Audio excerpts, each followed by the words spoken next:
Welcome to Echo No More, the podcast for women ready to break free from the patterns of narcissistic abuse and reclaim their voice. I'm Dr. James, a coach and survivor, here to guide you from self-doubt to self-worth, one conversation at a time.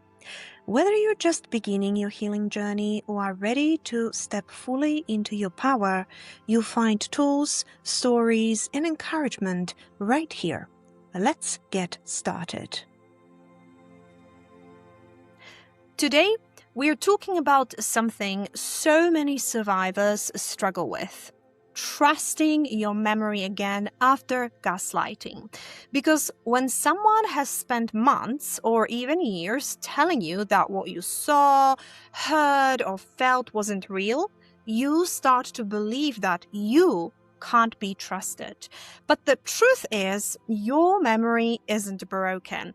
It's been manipulated. And today, we're going to talk about how to rebuild trust in it, one small, gentle step at a time. Have you ever reread text messages 100 times just to make sure you remembered them right? Have you ever gone over a conversation in your head, questioning whether you imagined the tone, the words, or the anger? If that sounds familiar, you're not alone. Gaslighting doesn't just make you question moments, it makes you question your entire reality. And when that happens over and over, it creates deep confusion and shame. You stop saying, "They lied to me," and start saying, "Maybe I'm crazy." But you're not crazy. You've been conditioned to doubt your own mind. And the good news is, you can relearn to trust it. Let's start by understanding what really happens.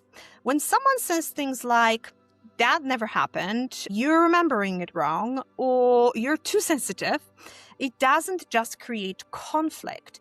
It rewires your brain's relationship with reality. You stop trusting not only the abuser, but yourself. And while that lasts, their entire voice becomes internalized. It becomes your voice. You start second-guessing what you saw, felt, and knew to be true. And this is why survivors often say things like, "I don't know what's real anymore." Because gaslighting replaces your sense of certainty with chronic self-doubt. But remember this, your brain didn't fail you. It protected you. It learned to adapt in an unsafe environment by prioritizing peace over truth.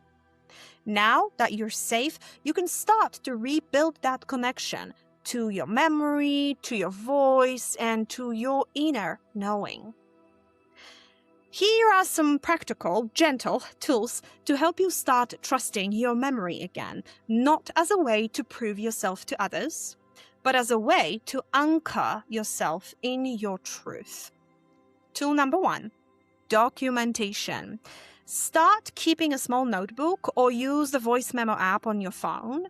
When something significant happens, an interaction, a feeling, a conversation, record it in real time. This isn't about collecting evidence to win arguments.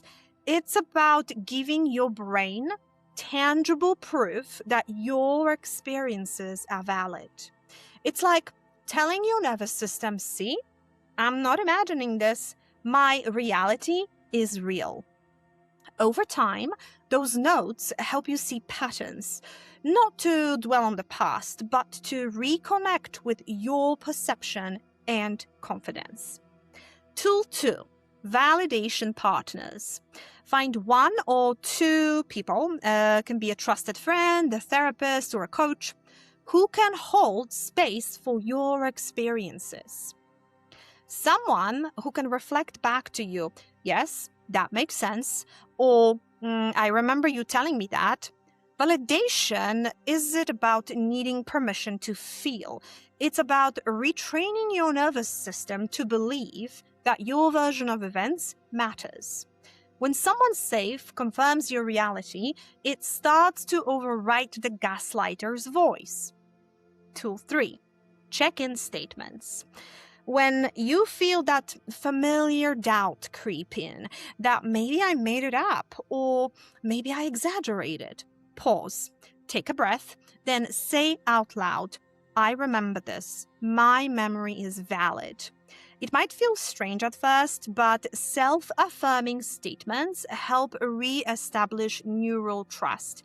You're reminding your brain basically that your perception is safe to believe again.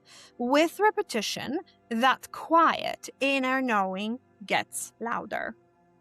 Let's talk about the shift from proving to trusting now. So, at first, many survivors rely heavily on documentation and validation, and that's okay. It's the part of the process. But the ultimate goal isn't to live with a constant archive of screenshots and recordings. The goal is to reach a place where you can say, I don't need to prove it anymore. I know what happened. That's when you've shifted from survival to trust, from external validation to internal authority. You start making decisions based on your own truth again, not someone else's version of it. And that's where freedom begins. There was a time when I kept screenshots of everything, texts, emails, even calendar invites, because I didn't trust my own memory. I was so afraid of being told again that I had it wrong. But one day, I looked back through my notes and I realized my memory wasn't failing me. It was protecting me. I just needed safety to start working the way it was meant to again. So, if you're listening right now and you're still double-checking, still questioning yourself, please know that's not madness. That's trauma recovery. And you're allowed to move at your own pace towards trust. This week, I want you to start a truth journal. Each day, write down one thing you remember clearly, something small, something ordinary. It could be a conversation, a feeling, or even a moment of peace. At the end of the week, read those entries back to yourself and say, these memories belong to me. My mind is trustworthy. You'll be amazed at how this daily ritual starts to restore your confidence in your own perception. Thank you for joining me today on Echo No More. If this episode resonated with you, please subscribe, leave a review, and share it with someone who might need to hear it. For free resources and coaching opportunities, visit www.echonomorecoaching.org. And always remember, your voice matters, and the echo ends here.